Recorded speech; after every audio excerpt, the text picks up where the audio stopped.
राधिका बरसाने वारी की जय। राधे राधे।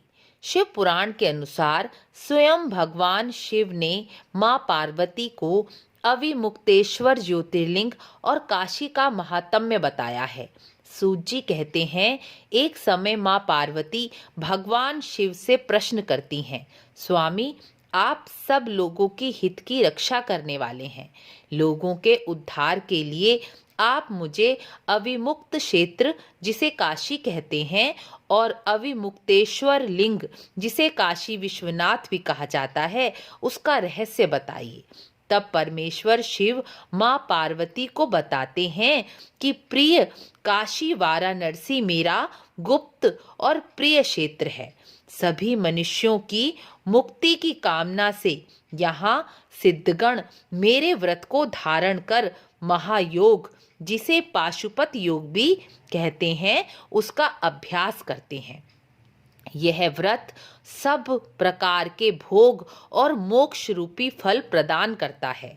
शिव कहते हैं, काशी में रहना मुझे अत्यंत प्रिय है, जिस कारण से मैं सब कुछ छोड़कर काशी में रहता हूँ, उसे मैं तुम्हें बताता हूँ।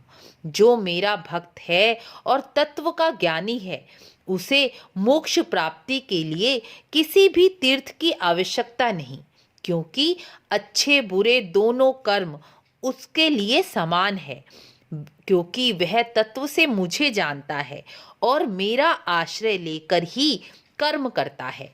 इसलिए मेरा अनन्य भक्त और तत्वज्ञानी किसी भी स्थान में मृत्यु को प्राप्त हो, उन्हें मोक्ष अवश्य ही प्राप्त होगा। यह निश्चित बात है, इसमें कोई संदेह नहीं करना चाहिए। लेकिन अविमुक्त क्षेत्र में जो विशेष बात है, उसे सुनो।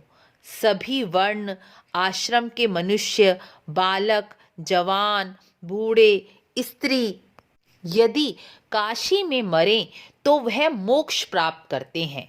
स्त्री अपवित्र हो या पवित्र हो, कुंवारी हो या विवाहिता, विधवा हो या सौभाग्यवती, रजस्वला हो, प्रसूता हो, संस्कारहीना हो, जैसी भी हो, काशी में मरे तो वह मोक्ष को प्राप्त करती है।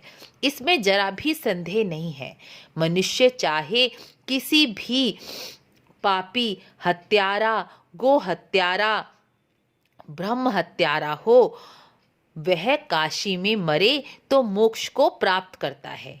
काशी में मरने में जो गति मनुष्य को मिलती है, वह और कहीं नहीं मिलती।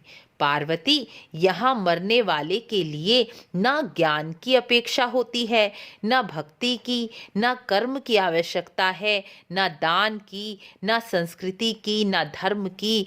जो मनुष्य मेरे इस मोक्षदायक क्षेत्र काशी में निवास करता है, वह चाहे जैसे मरे, उसके लिए मोक्ष की प्राप्ति सुनिश्चित है। मेरी काशीपुरी दिव्यपुरी है, गुप्त से भी गुप्त है। मेरा अविमुक्त क्षेत्र नैमिष्य तीर्थ से भी बढ़कर है, सब तीर्थों का सार है।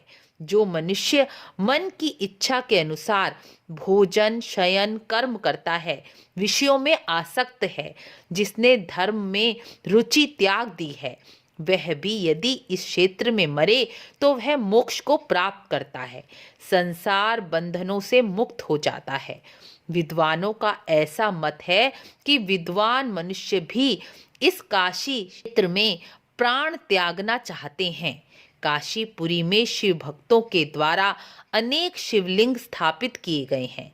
यह सभी शिवलिंग सभी कामनाओं और मोक्ष को देने वाले हैं।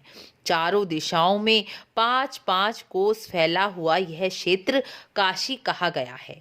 मनुष्य को यदि मृत्यु काल में यह क्षेत्र प्राप्त हो जाए तो उसे अवश्य ही मोक्ष की प्राप्ति होती है, और यदि निष्पाप मनुष्य काशी में मरे तो उसका तत्काल मोक्ष हो जाता है।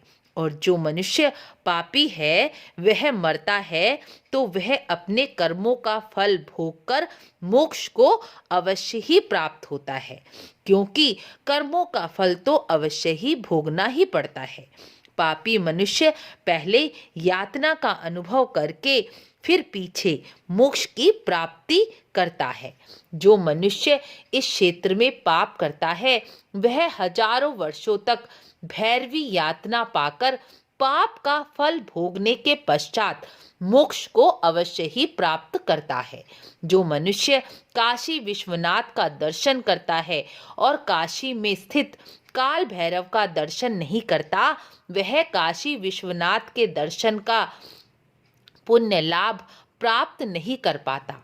यदि किसी मनुष्य ने भक्ति पूर्वक पूर्व जन्म में भी काशी का दर्शन किया है तभी उसे इस जन्म में काशी पहुंचकर मृत्यु की प्राप्ति होती है। जो मनुष्य काशी में जाकर गंगा स्नान करता है वह अपने संचित बुरे कर्मों का नाश कर देता है। हे पार्वती, जिसने कभी एक ब्राह्मण को भी काशी का वास करवाया है वह स्वयं भी काशी वास का पुण्य पाकर मोक्ष को प्राप्त कर लेता है। काशी में स्थित प्रत्येक ज्योतिर्लिंग का दर्शन भोग और मोक्ष दोनों प्राप्त करता है। यदि आपको काशी विश्वनाथ मुक्तेश्वर क्षेत्र की कथा और महात्म्य अच्छा लगा हो तो चैनल को लाइक शेयर सब्सक्राइब अवश्य करें। राधे राधे।